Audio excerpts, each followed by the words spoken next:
Or you can hook these wires up to amplifiers, and you can amplify the very, very small microvolt signals that are produced by the neurons in the brain. And this is implanted in the brain. This device can selectively communicate with literally hundreds of neurons. And there's no technology today that can do that. To give you a sense of scale, it isn't as gross and big as it looks like. It's 4 millimeters in the side. It's built out of silicon. As I mentioned, the length of the electrodes is about 1.5 millimeters long. And we've designed it to be 1.5 millimeters because when this is implanted in the brain, this is basically a cartoon of the tissue of the brain, the tips of the electrodes reside in the way that they're seen. And normal sensory input from the eyes, from the ears, from your skin come into the brain at about 1.5 millimeters down. So we pass current through this electrode. We can excite neurons that are normally excited by input from the retina or the skin or the auditory system, the cochlea. That's why they're 1.5 millimeters long. If you want to interface with the peripheral nervous system, the nerves in your legs, the nerves in your arms, other nerves in your distal part of your nervous system, we need a different architecture. And that architecture is shown here. We call it the Utah slanted electrode array. It's basically just like the other one, but we have short electrodes in one end, long electrodes at the other end. And this is implanted in a peripheral nerve, as shown here. A peripheral nerve looks something like the diameter. The sciatic nerve that you have that went down your legs is about the size of this pen. And the individual nerve fibers in that nerve run in these gray things which are called fascicles.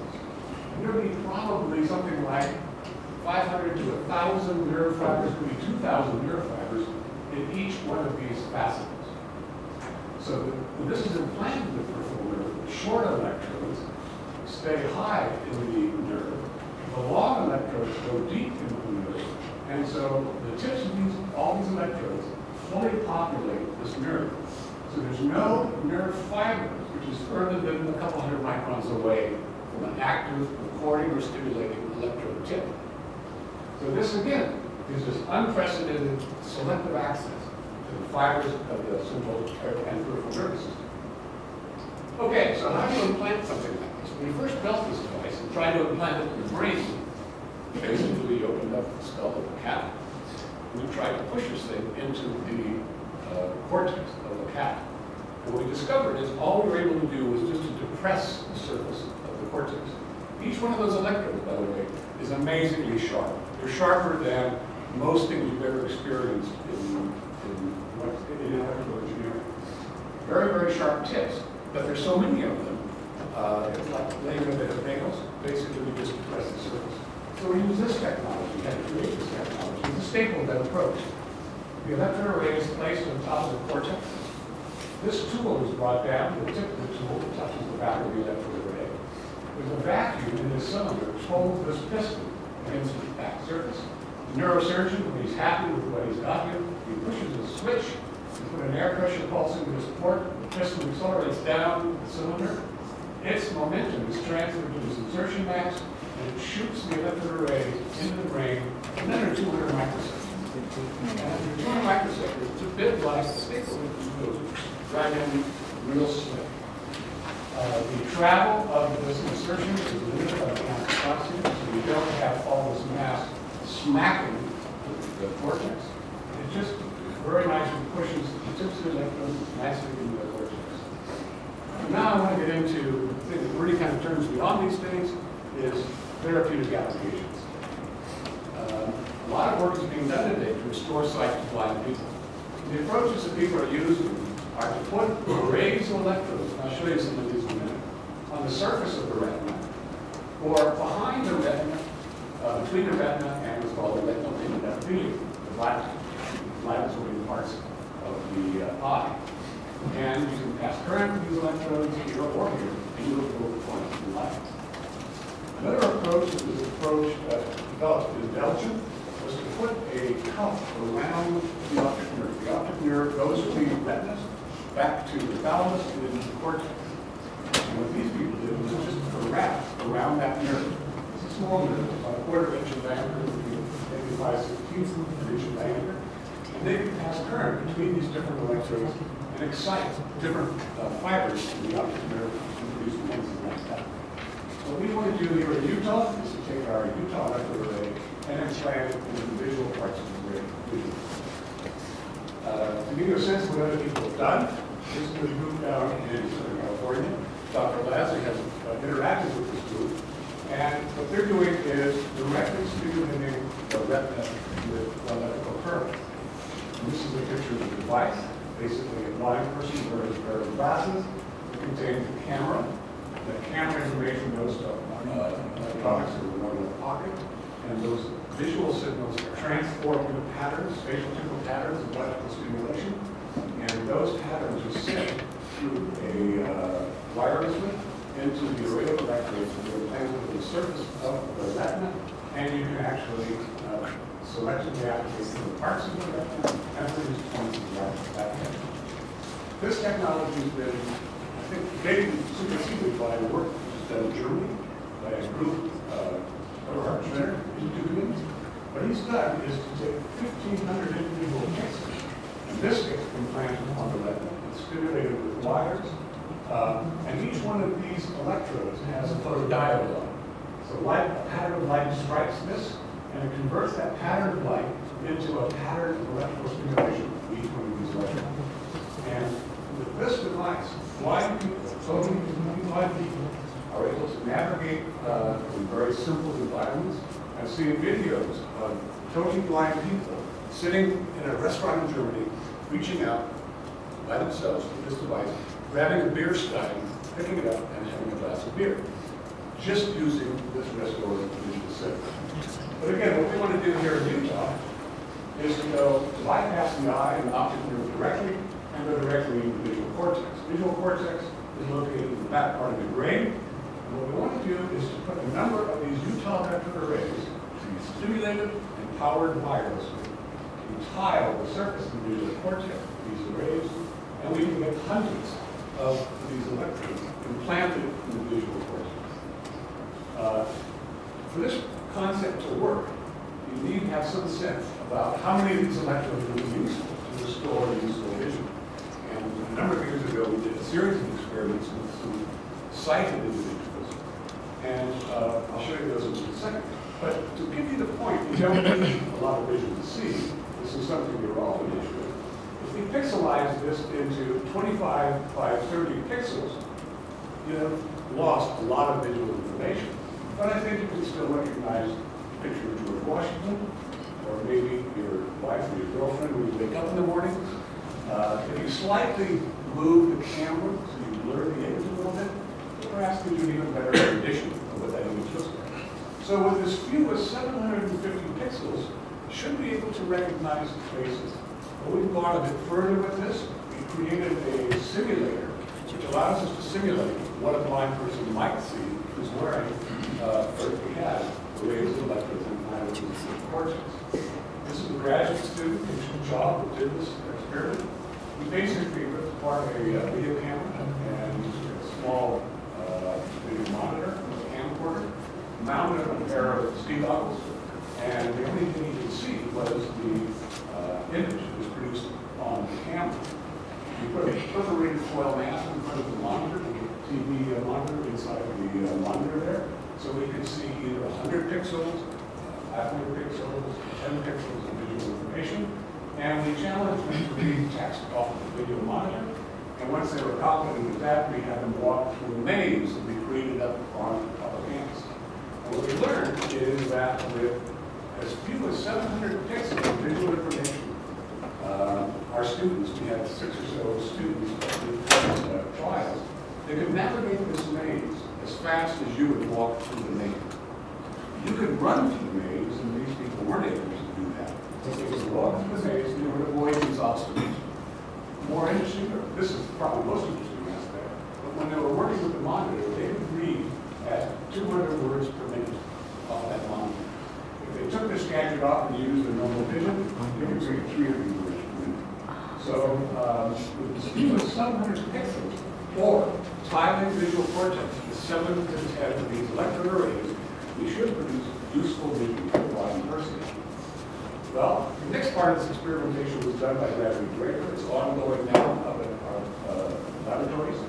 And what he's done is he's trained monkeys to sit in a chair and look at a computer monitor.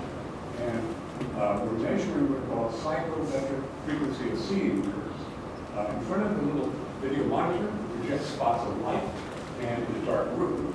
And we learn how bright that light has to be before he tells us that we can see what a spot of light. And he does this with capacitive switches. So he's sitting there, he's got his hands on two capacitive switches. If he can't see a spot of light, we reject it. He says, I can't see it. If he sees a spot of light, he says, I can see it. So we can actually do a visual test. We can learn how bright the light has to be in order to see it. And what you're looking at here is frequency of seeing curve. To make the light very bright, this is the intensity on this axis, he sees it 100% of the time. If we make the light very dim, he never sees the spot. And at some point, he starts to see it better and better and better. This is the monkey, and this is the graduate student who sat in the chair. The graduate student is more sensitive the monkey is, but the graduate student is bored with it very fast. The monkey can sit in front of this thing and play this game for probably 2 or 3 hours, and each time he gets a correct judgment, he gets a squirt of orange juice, and he loves the orange juice. So once we have the monkey playing this game, the next question was, this monkey is also being trained with a 2-electrode array in the visual cortex. The next thing we did is, if we inject current to one of those electrodes, will he say, I see it, or will he say, I don't see it? And that's shown in the next one. This is the same plot I showed you before. This is light stimulation. And this is the plot for electrical stimulation. When the current is very small, he never sees a spot of light. When the current is very high, he sees it all the time. And the slope is very similar to the slope with regular light stimulation. So this makes us believe that the monkey is, in fact, seeing spots of light, just like spots of light that are projected up to the monitor. Okay, that's as far as we've gone so far for restoring the vision of blind people. We're looking forward to getting permission from the Institutional Review Board to implant blind people with probably 3 or 4 electrode arrays. We're going to see if they can understand, recreate patterns of perceptions. If we stimulate a row of electrodes on the electrode array, that should produce some kind of a percept. And will that percept be different than stimulating columns of electrodes on the electrode array? Those kinds of questions we want to answer with blind people. So let's talk now a little bit about getting people out of wheelchairs. This is work done by Dave Clark, Dr. Dave Ward, and Franklin. These are graduate students in the lab, and Dr. Clark is the faculty member of the department. Well, how do you move your body in space? This is a very simplified diagram, an engineer's view of the nervous system. Basically, you've got the cerebral cortex, and you've got the peripheral nervous system, which is comprised of muscles, sensors in the muscles and joints, and so on. So when you want to do a very simple motion, what happens is there's a firing pattern, spatial temporal firing pattern that occurs in the motor cortex, the motor part of the brain. That information goes down the spinal cord, out the peripheral nerves, and it causes the muscles to contract. Sensors in the muscles say, aha, it's contracted. That sensory information goes back to the same peripheral nerves through the spinal cord up to the somatosensory cortex, and you know that you move your body in space. You can close your eyes, you can move them in space, and you know pretty much where it is. You don't have to see it, because the sensors in your body to tell you where it is. Well, spinal cord injury stops this feed-forward flow of information to the muscles and the feedback flow of information from the sensors. So how can we deal with this problem? And this results in paralysis. Depending upon where the injury is, you either have complete, total paralysis, or you have paraplegia, in which case these people are paralyzed from the waist down. So how can we restore this function that's caused by the injury? Well, we can put electrode arrays in the motor parts of the brain. We can process the volitional command signals from motor cortex, and we can send them to electrode arrays, Utah electrode arrays, that are implanted in the peripheral nerves. So we can bypass the injury and actually activate muscles. But we need sensory information to do this well. So we can put another Utah electrode array in what's called the dorsal root ganglia, right next to the spinal column. record. We can record the sensory information, and we can send it up to the processors and send it to electrical arrays in somatosensory. That's what we want to be able to do. This is a massive project. This is not going to happen probably in my lifetime, although we are making progress with bits and pieces of this, and I'll show you this now.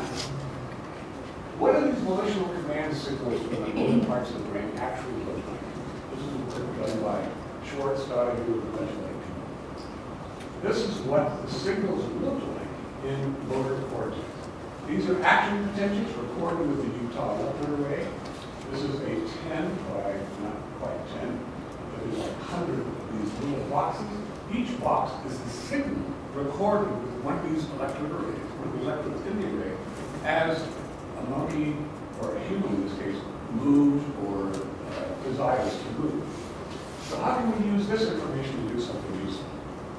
Well, this is a great experiment. It was done by a colleague, Andy Schwartz, at the University of Pittsburgh, and implanted Utah electrode arrays, 3 of these arrays, in the monkey's motor cortex. The monkey was trained to control a robotic arm by volitional thought. And the control of the robotic arm was done by decoding the firing patterns in the motor parts of the brain to activate the motors in the robotic arm. And if the monkey did this right, he was rewarded, and the reward motivates improved control. So this is the device that Dr. Schwartz produced. I'll describe this. This is the robotic arm. You can see the robotic arm here. Here's the hand out here. And right now, this hand and arm is very primitive. I apologize for that. It's being controlled by a graduate student here with his joystick. But in a minute, it's going to be controlled by the firing pattern in the monkey's brain. And this is pretty remarkable, what you're about to see.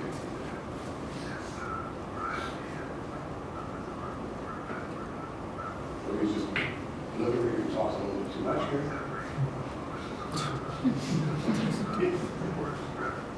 Handsomer than the monkey is. Okay. Here's the robotic arm.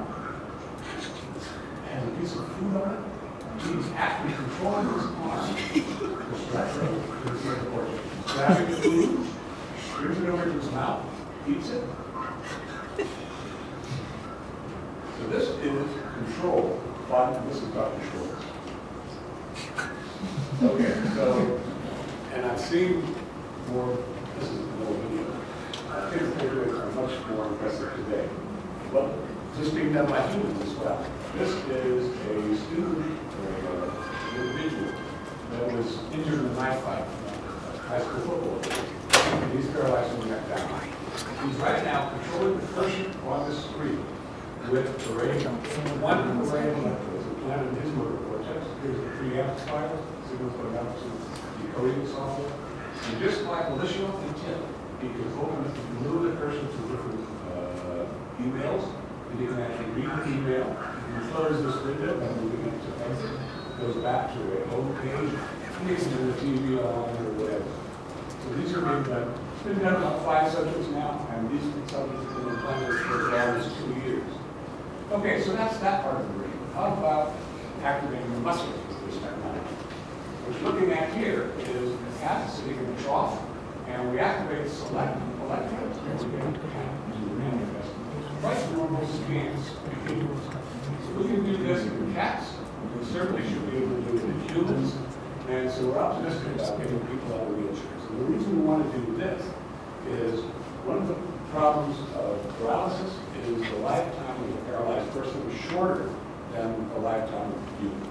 The reason for that, it's not due to the paralysis, it's due to the fact that they sit in a wheelchair all the time. And when you sit in a wheelchair all the time, the blood supply to their gluteus muscles gets compromised, and they develop large ulcers on their backside. These ulcers are big, they get infected, and that compromises their life. So if we can get them out of wheelchairs, just like this cat stand, 4 or 5 times a day, it'll make life easier for them. They'll be able to transfer from the wheelchair to a car, from the wheelchair to a bed, from the wheelchair to a breakfast table or something, or they can stand up and reach items. But more important, get circulation moving in the backside again. So that's what we're doing with paralysis. How about sensory information? Can we get information about the sensors in the muscles and the joints? And we've done this again with cast. Here's our subject. And what we've done is to implant 2 electrode arrays in the dorsal root ganglia, the sensory part that goes right into the spinal column, and record signals from these 2 electrode arrays as we move the paw in space. And we use a variety of different sort of trajectories, and we record the firing patterns, neurofiring patterns of these electrode arrays, and we correlate the firing patterns with the position of the foot. And if we can do this right, the correlation is very good, we can predict where the joint is from the firing pattern. And here's what the firing patterns of these electrode arrays look like. Each one of these dots is an action potential as we move the joint in different positions in space. Now, can we use this information to predict where the limb is in space? And here's a testing set, and we've trained the sort of neural network decoding software to predict where the limb is in space. This is a radial coordinate system, distance, and orientation. And you can see the predictions and the actual measurements of where the limb is in space is quite good. Correlation coefficient is around 0.9, which is pretty impressive. So we can use the sensory information to predict where the limbs are in space. The last part of the problem is taking the sensory information, processing it, and sticking it into the brain. We're not doing this with college people. Okay, next generation device we want to work on is to develop an arm prosthesis for a person who is an amputee. This is an important problem because of the conflicts we have in the Middle East. Soldiers are coming back without legs, without forearms, without full arms. And so the DARPA is interested in creating the next generation arm. The next generation arm will have electric motors in here, many electric motors that will actually activate individual fingers, flex them and extend them, rotate the wrist, flex the wrist, rotate the elbow. And the problem is, with all these motors, how are you going to get control signals to move that arm in space? Well, I just showed you, you could go into the brain and get control signals there. A better way to do this is to go into the nerves that normally activate the muscles in the forearm. And we can decode the information of those muscles and use that decoded information to control all these motors in the arm.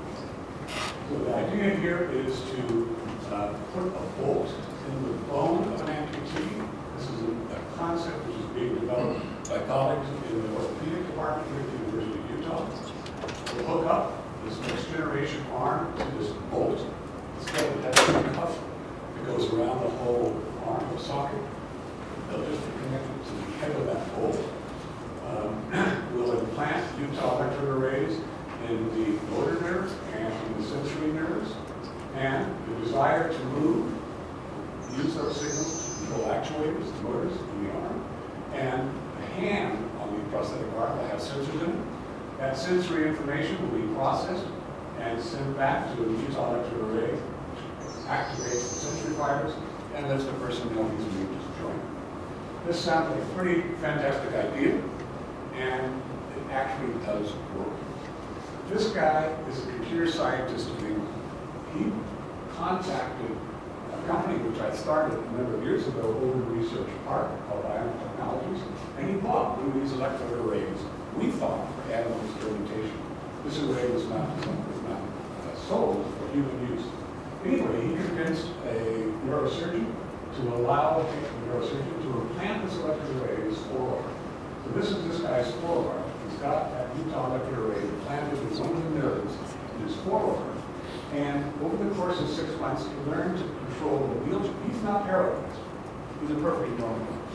He's perfectly physically normal.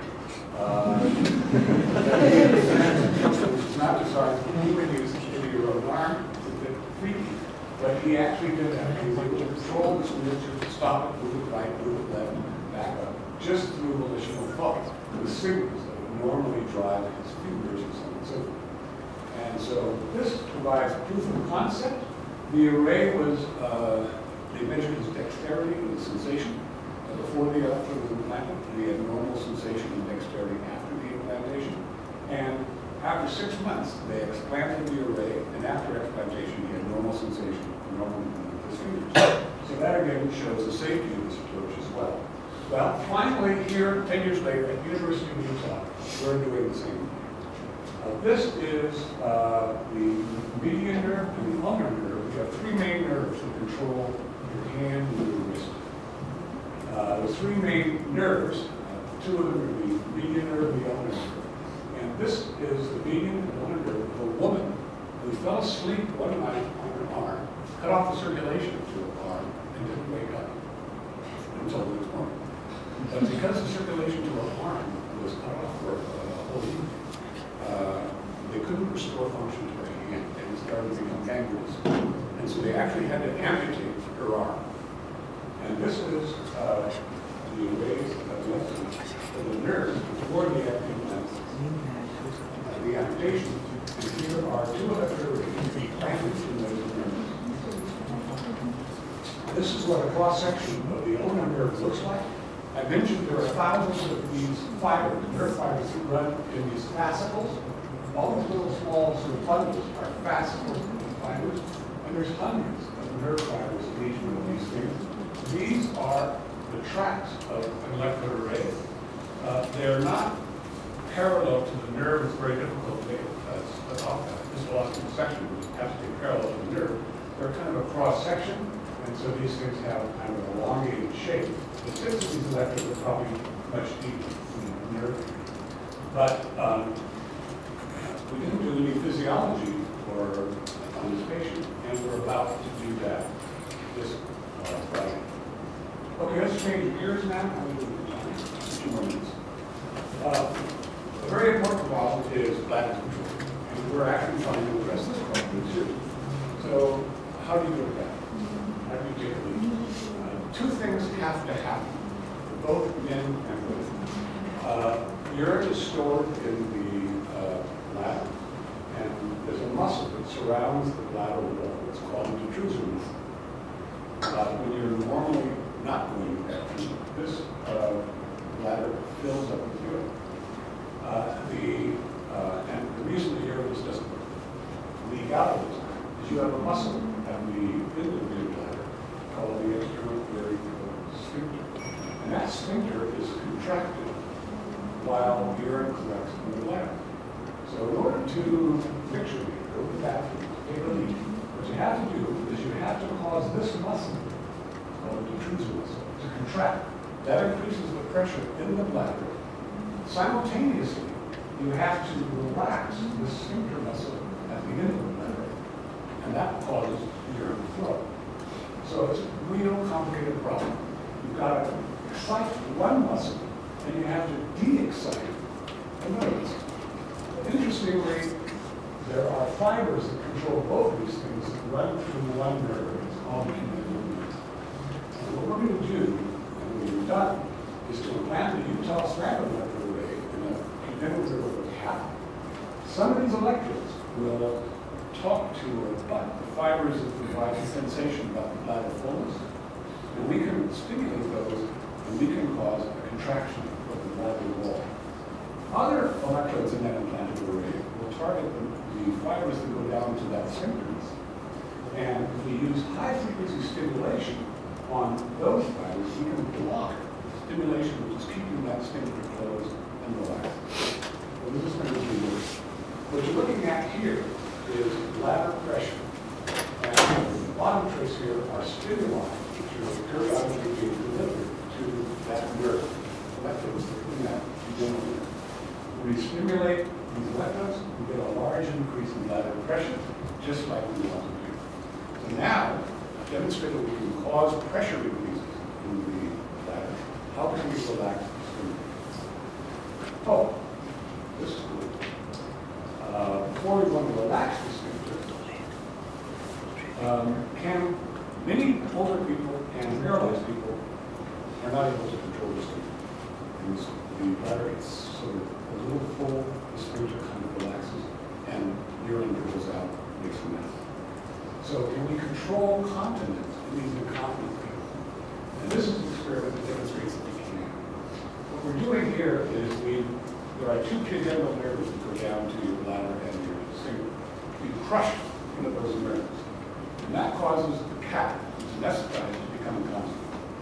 And what you're seeing here is we're pumping saline into his bladder. And because he's incontinent, when we start to pump saline into the bladder, the urine saline starts to leak out.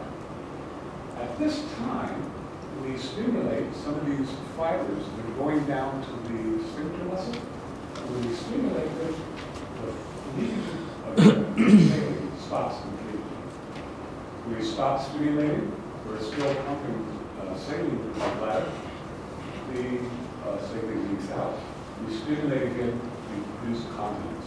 So this technology should be very important for geriatric patients who have this problem of incontinence. One electric array implanted in your pudendal nerve and stimulated safely should keep that sphincter contracted. When that person wants to go to the bathroom, pushes a button, stops that stimulation, the sphincter relaxes, and urine flows. So that's an important problem too. Okay, how can we do the opposite? How can we actually cause that sphincter to relax? And we can do that by using high-frequency stimulation of some of the electrodes in the implanted electrode array. This is a bit of a complicated slide. Let me kind of walk you through it. What we're doing is stimulating with a wire around the entire sciatic nerve of the cat. And each time we stimulate the nerve, we get a twitch in the muscle of the cat. At some point, we apply high-frequency stimulation to some of these electrodes. And even though we're stimulating the same electrode cuff that we're stimulating before, we get no twitches out of the muscles. We block the stimulation, which is coming down these fibers with high-frequency stimulation. So we can use this high-frequency blocking technique to relax the sphincter. And here is the final physiological slide. What you're looking at here is urine flow in the cat as a function of time. And what we're doing, first of all, is we're causing the bladder wall to contract by stimulating the detrusor muscle with low-frequency stimulation. And as soon as we start stimulating, we get a little bit of urine flow. You can see it, very small amount of urine flow. But when we use high-frequency blocking on other electrodes, here, you can see we get a large increase in urine flow, and we stop stimulating flow factor. So this basically shows control of micturition, which is an important problem for paralyzed patients. Okay, so this is kind of neat stuff, but where's it going in the future? And this is the work that was done by Lee Harrison, who used to be in the electrical engineering department, by Florian Silvacker, who still is in electrical engineering, and Lauren Reed, who's here as well. And these are wires recording and stimulating the arrays. If we implant something in the guy's array, 10 electrode arrays, visual array, we don't want to have 10 cables coming out, 10 connectors. All this has to be done wirelessly. And what you're looking at here is a technique which gets rid of all the wires that are coming off the back of the electrode array. What it is a digital electrode array, an integrated circuit. It was designed by Reed Harrison. There's a receiving coil, so this thing can be powered wirelessly. And the circuit was, many of these circuits were designed and fabricated by Dr. Harrison. And these are recordings of action potentials recorded on different electrodes wirelessly. So again, this is proof of concept. We can do wireless electrode arrays. We're also interested in creating new kinds of array architectures. This is the conventional standard electrode array. It has a 400 micron spacing, 4 millimeters between electrodes. This is our latest generation standard electrode array. It has 200 micron spacing. 200 micron spacing. That means in 1 square millimeter of that array, there are 25 of these microneedles coming out in 1 square millimeter. The question is, if you implant this in a peripheral nerve, is it just going to crush the nerve, or is the nerve going to work well? And we've done experiments which suggest that even electrode arrays of this density be safely implanted in the peripheral nervous system. We're also trying to create arrays with different architectures. Here's some very sharp pointed electrodes that are quite long. Here's some real long electrodes. And we can actually create all kinds of different morphologies of these electrode arrays to reach different sort of target structures in the brain. Okay, so we've talked a little bit now about this technology and applications. What other applications is this technology going to work on? Well, the problems we're really interested in understanding is increasing the biocompatibility and the longevity of these implants. We want these things to work in you when you get to be old. We want these things to work not just for a month or a year. These things have to work for decades. So this is a real interesting problem. It's biomaterials problem. We have to get Food and Drug Administration to approve the use of these devices in humans, and we're getting that slowly. And then we have to do human experimentation. And the technologies, I think, are really well suited to deal with death and creating them all. Epilepsy, Parkinson's disease, pacing of heart and diaphragm, bowel control, not only out of wheelchairs, but actually to walk. That's the easy stuff. The hard stuff is going into clinical markets. Once we demonstrate proof of concept, we can build these devices. We can put them with people, we can show that they restore function. That's still not a clinical system. A clinical system is you use thousands of these devices. You sell thousands of these devices. You train thousands of surgeons to implant these devices. Then you start to have an impact on clinical trial. And this is a very long and painful process. We're kind of finishing up the preclinical part of the study, removing the clinical studies, as I mentioned. The FDA is heavily involved with all this work. And I think at this point, we need to transfer our technology to individual companies. So, is this the end of the game? Or is the Matrix the real future of this technology? I'm sure everyone in this room has probably seen the Matrix. An older version of this movie was called Firefox. It starred Clint Eastwood as an American pilot who went over and hijacked a Russian-made fighter. And this made fighter was controlled with electrodes in the pilot's helmet. And actually, there is some reason to believe this could be a good thing, but now we're taking pilots out of our airplanes, and so there's no risk of pilots there. But I think this is purely fantasy. What I'm excited about is using this technology to help people who've lost function and help partially restore some function. I don't think this technology is going to be able to augment normal function because every one of you in this room have gone through millennia of experimentation, and the nervous systems that each one of you have are highly tuned, highly developed, and there's no way that we're going to be able to augment those technologies with that capability using these kind of, or any other kind of technology. Well, that basically finishes my talk, and we have a few minutes to get questions. Yeah. So I can understand a traumatic injury where a limb has been amputated or something like that. In the case of the cat, presumably the cat was a healthy cat and had a leaky bladder. What makes you think that that organ problem in geriatric patients is really related to the nervous system and not some musculature in the organ itself? One of the problems with aging, to dwell on too much, is as you age, you lose neurons. You lose neurons in the central nervous system, and you lose neurons in the peripheral nervous system. Older people aren't able to walk or run as well as a younger person, and that's not because they're not trained, but there's just a slow loss of neurons. By the time you reach my age, I probably lost in my brain probably a quarter of the neurons. But luckily, there's still enough there that I can get them done. And the peripheral nervous system is still probably lost 30% of the neurons that innervate my muscles and disease so older people become less older. So there is a loss of muscle, there's a loss of innervation as well. And so, but with superstimulation, I think we might be able to restore that. In paralyzed people, their nervous system and their muscles can be as good as yours is if you can get in there and intervene soon enough. It's a good question. Yeah. I have two questions, sir. One is in the vision restoration, is the relative depth between two objects was it perceived? Right.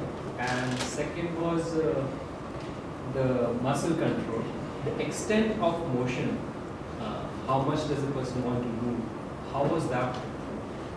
That's a question we're going to learn with these experiments that we're going to start to do on Friday. The volitional desire to produce more and more force, how is that really encoded? And we're going to look into that. Actually, you are able to produce more and more force in a number of ways. When you want to produce a very small motion, very small force, you talk to very few of these fibers that go down to that muscle. But when you want to produce a bigger force, more of those fibers become activated, and the firing rate, the rate of action potential production on those fibers goes up. And so when you want a maximum force, you're talking to all the fibers, and they're being stimulated at the maximum rate. So we understand a bit about how that works. With respect to 3 dimensions, most of the time, you don't really use the monocularity for depth perception. That really works sort of for 3 feet in front of you. That's really important. But when you're talking 6 feet, 10 feet, what you're using is relative size of things. So I think blind people, or people with lost sight, losing one eye completely, are allowed to drive cars. You can get a driver's license with one eye. You don't need depth perception for a car. I mean, you can do better if you have depth perception, but you can still drive. Other questions? The monkey was able to feed himself, but was he paralyzed? No, he wasn't normal monkey except he had a raised sitting in a jar.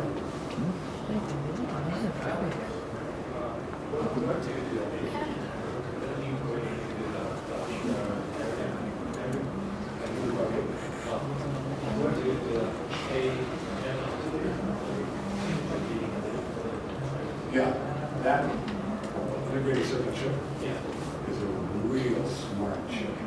It does an amazing amount of signals. Not only amplifies the signals, digitizes them, doing the inverters in there, multiplies the signals, does thresholding and actually it's amazing.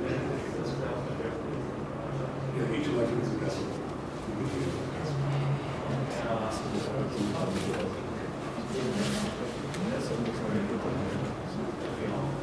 This is an interesting problem. What's going to happen? All the experiments that we've done in the animal laboratories or exercise. Once you have an animal moving around in a noisy environment, you're trying to demonstrate what I'm doing. And I think once it comes back, I think the rest of the world, they're doing something about it because it's not going to do a better job.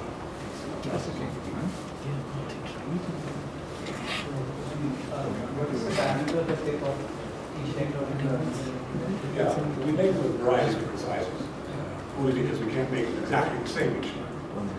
They're kind of handmade devices.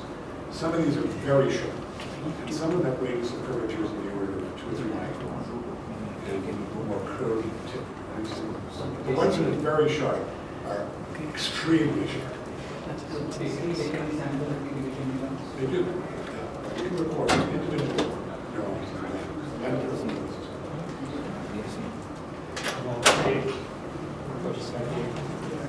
I was just wondering, what are the bottlenecks in this research right now? Where is it that we can contribute most in furthering this research? Is it spatial resolution? Is it temporal resolution?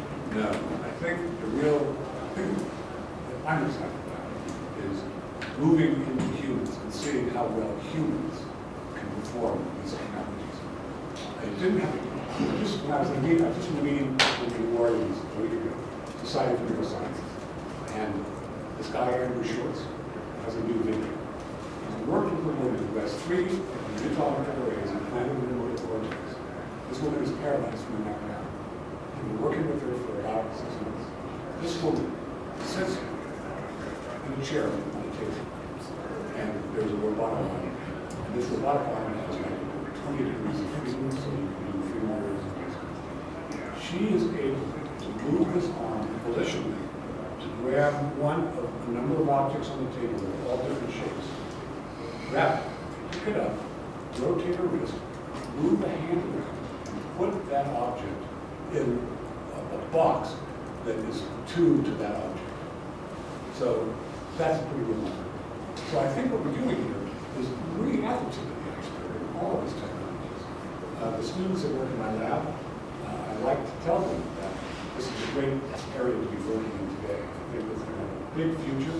The longer we work with this technology, students today, when they become faculty members, there will be many more challenging problems. Instead of working with just 100 lecturers, they will be working in ways with 1,000 or 10,000 with a single processor, integrated circuit technologies, long-term biocompatibility associated. There's so many problems that we can done. Wonderful area. Last question? Yeah, so I'm just trying to figure out how you differentiate between thinking about moving and actually moving. I mean, between like the subconscious and the conscious. It's interesting. I've often wondered about myself. So if you're sleeping and you have one of these things on, or you're breathing and you're running down the hallway, or, you know, That's what okay. they expect, right? Unless you turn it off. But in fact, when you dream about running at night, when you dream running at night, you don't, it relates to it. My brain does shift, because the spinal processes that actually convert volitional intent into deliberate intent. It does actually. So this thing could be turned off for You're sure. directly connected to the brain. And I know, you have to turn it off. Let's thank Dr. Norman.